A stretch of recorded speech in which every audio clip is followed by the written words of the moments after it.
नमस्कार, ये आकाशवाणी शिमला है। अब आप पूनम शर्मा से प्रादेशिक समाचार सुनिए।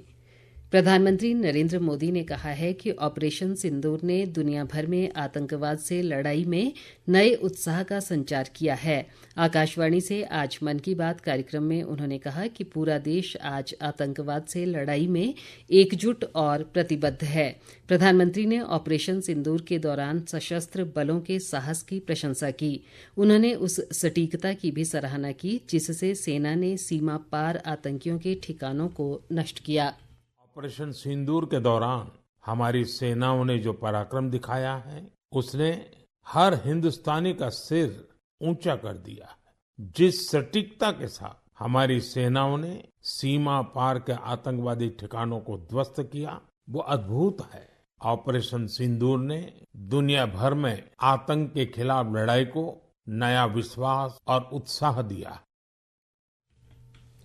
प्रधानमंत्री ने इस बात पर बल दिया कि ऑपरेशन सिंदूर केवल सैन्य मिशन नहीं है बल्कि राष्ट्र का संकल्प और साहस है। 21 जून को मनाए जाने वाले अंतर्राष्ट्रीय योग दिवस की चर्चा करते हुए उन्होंने कहा कि ये दिवस हमें दैनिक जीवन में योग को शामिल करने की याद दिलाता है। प्रधानमंत्री ने कुछ स्कूलों में लगाए जा रहे शुगर बोर्ड का भी उल्लेख किया। उन्होंने कहा कि सीबीएसई की इस अनोखी पहल का उद्देश्य बच्चों को उनके शुगर इंटेक के प्रति जागरूक करना है। सीबीएसई की इस अनोखी पहल का उद्देश्य है बच्चों को उनके शुगर इंटेक के प्रति जागरूक करना। कितनी चीनी लेनी चाहिए और कितनी चीनी खाई जा रही है ये जानकर बच्चे खुद से ही हेल्दी विकल्प चुनने लगे हैं। ये एक अनोखा प्रयास है और इसका असर भी बड़ा पॉजिटिव होगा। बचपन से ही स्वस्थ जीवन शैली की आदतें डालने में ये काफी मददगार साबित हो सकता है।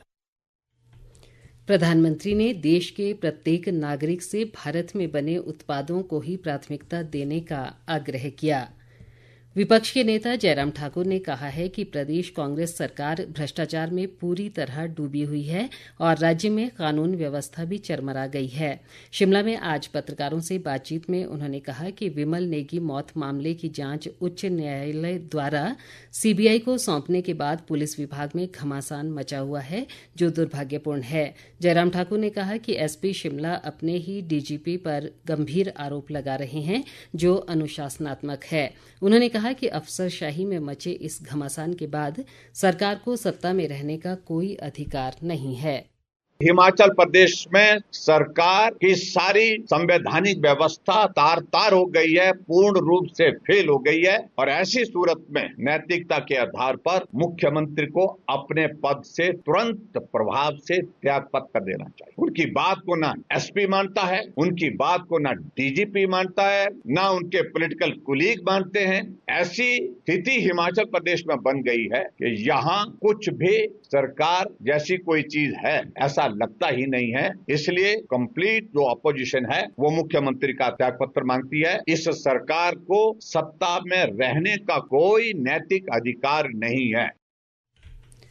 मुख्यमंत्री सुखविंदर सिंह सुक्खू ने कल नई दिल्ली में प्रधानमंत्री नरेंद्र मोदी से भेंट कर प्रदेश के लिए उदार वित्तीय सहायता प्रदान करने और लंबित धनराशि शीघ्र जारी करने का आग्रह किया।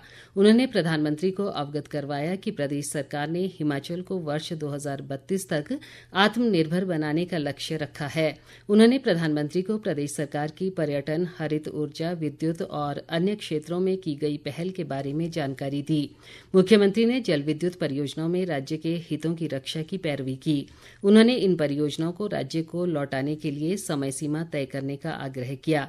मुख्यमंत्री ने 40 वर्ष पूरा कर चुकी परियोजनाओं से अधिशेष भूमि वापस करने और योजना लागत पूरी करने के उपरांत रॉयल्टी में बढ़ोतरी से संबंधित मामला भी प्रधानमंत्री के समक्ष उठाया। प्रधानमंत्री ने सभी मामलों पर सहानुभूतिपूर्वक विचार करने का आश्वासन दिया। लोक निर्माण मंत्री विक्रमादित्य सिंह ने आज राजधानी शिमला के कच्ची घाटी में व्यापार मंडल कार्यालय का लोकार्पण किया। उन्होंने कहा कि शहर के विकास में व्यापार मंडल की अहम भूमिका रहती है। उन्होंने कहा कि स्वरोजगार के साथ साथ लोगों को बेहतर सुविधाएं मुहैया करवाने में व्यापार मंडल वर्षों से कार्य कर रहा है।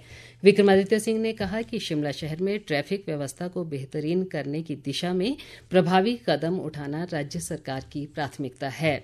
इसी के साथ ये समाचार बुलेटिन समाप्त हुआ। हमारा हमारा अगला बुलेटिन आप सुन सकते हैं शाम 6 बजे। नमस्कार।